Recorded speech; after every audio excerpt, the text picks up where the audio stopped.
कल दिल्ली में पश्चिम बंगाल के मुख्यमंत्री ममता बनर्जी से मुलाकात करने के बाद कीर्ति झा आज़ाद टीएमसी के सदस्यता ले लिए। इस वक्त खुद बातचीत करने के लिए हमारे साथ मौजूद हैं।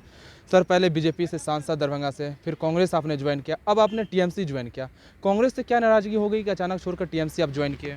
देखिए, बहुत लोग हमसे ये प्रश्न पूछते हैं। हमने भ्रष्टाचार उजागर किया और हमें पार्टी ने निलंबित कर दिया।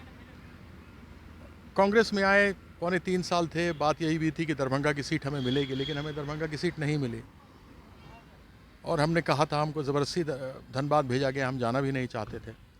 दूसरा, आपको ऐसा व्यक्तित्व चाहिए, ऐसा नेतृत्व चाहिए, ऐसा सेनापति चाहिए जो ज़मीन पर उतरकर लोगों की लड़ाई लड़े। उससे सेना प्रभावित होती है। वो आपको याद होगा आज़ादी के समय जिस प्रकार से कांग्रेस ने किया, उतरते थे, लड़ते थे। महात्मा गांधी थे, वो किस तरीके से जाके सत्याग्रह किया करते थे, नमक कानून का उन्होंने विरोध किया। ऐसे बहुत सारे काम थे जो उन्होंने किए। वो ज़मीन पर उतर के करना पड़ता है और वह 3.25 साल तक मैं 4 बार का जीता हुआ व्यक्ति हूँ। 1 बार विधानसभा और 3 बार संसद सदस्य बना हूँ और मैं बैठा हुआ, मुझ पर जंक लग रहा था, कोई काम नहीं। हमने कहा कि हमें कोई पद नहीं चाहिए, कुछ नहीं चाहिए, कोई काम दे दो, काम तो करें पार्टी में। एक संगठन का आदमी हूँ, इतने सालों से 30 साल से राजनीति में हूँ, समझता हूँ। कोई भी काम दे दो, छोटा काम दे दो, बड़ा काम दे दो, लेकिन करें तो सही। नहीं, कोई काम नहीं मिला। दीदी से हमारा बहुत पुराना संबंध है, मेरी बड़ी दीदी की तरह है। भाई पोटा जो बंगाल में कहते हैं उसको भाई दूज कहा जाता है। 84 में जब आई थी, मेरे पिताजी तब केंद्र में मंत्री थे, वो सांसद बन करके आई थी। पिताजी ने तभी कहा था कि देखना ये आगे चल करके बहुत ज़बरदस्त एक लीडर बनेगी। आज वो बात सच होती नज़र आ रही है। तो हमने कहा कि अगर नेतृत्व ही किसी का लेना है तो उसका लें जो लड़ने भिड़ने के लिए तैयार है। पैदल चल देती हैं, मोटरसाइकिल पे चल देती है, साइकिल पर बैठ जाती हैं। क्या चाहिए नेतृत्व, देश को क्या चाहिए जो उनकी आवाज़ इस तरीके से उठा सके। अब कमरे में बैठ करके आपने कोई इंटरव्यू दे दिया आधे घंटे के लिए, वो टेलीविज़न पे चल गया, उसका एक्सेप्ट सोशल मीडिया पर चल गया, लेकिन जो ज़मीनी हकीकत आप बोल रहे हैं, बयां कर रहे हैं, वो लोगों के साथ रह के भी दिखनी चाहिए। केवल बोल देने से नहीं होता है। वह चीज़ आपको दीदी में दिखती है और ये तो राजनीतिक विशेषज्ञ ही बताएंगे, या क्षेत्र के लोग जो हमसे भी कहते थे कि भाई ऐसे नेतृत्व, ऐसी शेरनी के साथ, मर्दानी के साथ होना चाहिए जो कम से कम एक विकल्प के रूप में तो सामने खड़ी है।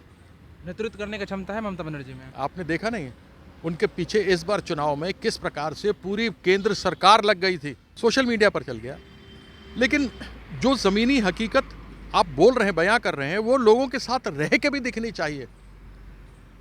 केवल बोल देने से नहीं होता है।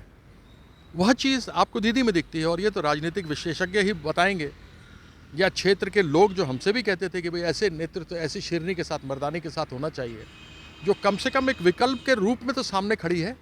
नेतृत्व करने की क्षमता है ममता बनर्जी में। आपने देखा नहीं उनके पीछे इस बार चुनाव में किस प्रकार से पूरी केंद्र सरकार लग गई थी। न जाने उनके ऊपर क्या क्या आरोप नहीं लगाए गए और उसके बावजूद आप देख लीजिए कि 44% पिछले चुनाव में मिला था और इस बार 5% बढ़ करके उनको वोट 49% मिला। तो ये सारी चीज़ें हैं ना, तो ये बताता है ना कि किस तरीके से इंसान लड़ता है। लोगों के लिए जो लड़ते हैं उन्हीं को इस प्रकार का फ़ायदा होता है। राहुल गांधी में वो क्षमता नहीं है नेतृत्व करता? मैं ये नहीं कहता हूँ कि उनमें क्षमता नहीं है। मेरा केवल ये कहना है कि ज़मीन में उतरना चाहिए, ज़मीन पर उतर करके लड़ना चाहिए और वो केवल क्षणिक नहीं होना चाहिए। यह निरंतरता राजनीति में 24 घंटे 365 दिन निरंतरता रहनी चाहिए। वह आप केवल ये नहीं है कि मोबाइल फ़ोन आपने लॉन्च कर रहे तो 1 महीने पहले एडवर्टीजमेंट शुरू हुआ या 2 महीने पहले एडवर्टीजमेंट शुरू हुआ, मोबाइल फ़ोन लॉन्च हो गया, उसके बाद ख़त्म हो गया, दूसरा इशू आ गया। इशू जो ज्वलंत प्रश्न है, महंगाई का प्रश्न है, सुरक्षा का प्रश्न है। आज टमाटर 100 रुपये का हो गया, आपको मालूम है ना? तो 100 रुपये को क्रॉस कर गया है।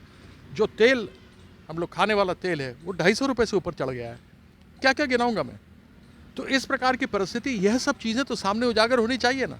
आप बात करते हैं कि अरे ये सिद्धू ने जाकर के इमरान खान को अपना बड़ा भाई बोल दिया तो उस पर देशद्रोह का मुकदमा होना चाहिए। इसी तरीके से बदलना चाहते हैं। तो यदि सिद्धू के ऊपर इमरान खान को बड़ा भाई बोलने पर देशद्रोह का मुकदमा होना चाहिए, तो हमारे प्रधानमंत्री भी गए थे और तत्कालीन प्रधानमंत्री नवाज शरीफ की माँ यानी अपनी चाची के चरण स्पर्श किए थे।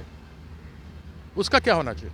या तो दोनों पे देशद्रोह का मुकदमा चले या दोनों को शिष्टाचार के नाते, क्योंकि शिष्टाचार के नाते दोनों को इस विषय पर माफ़ कर देना चाहिए। कब आप टीएमसी ज्वाइन कर लिए हैं? बिहार की राजनीति में खबर चल रही है कि कीर्ति आजाद राजनीति कहाँ का करेंगे, दरभंगा या केंद्र या बिहार? तो यही चाहते हैं, बाकी केंद्र में भी उपयोग हमारा किया जा सकता है, जैसा कहेंगे वैसा करेंगे। रणभूमि दरभंगा बनाइएगा या कहीं और?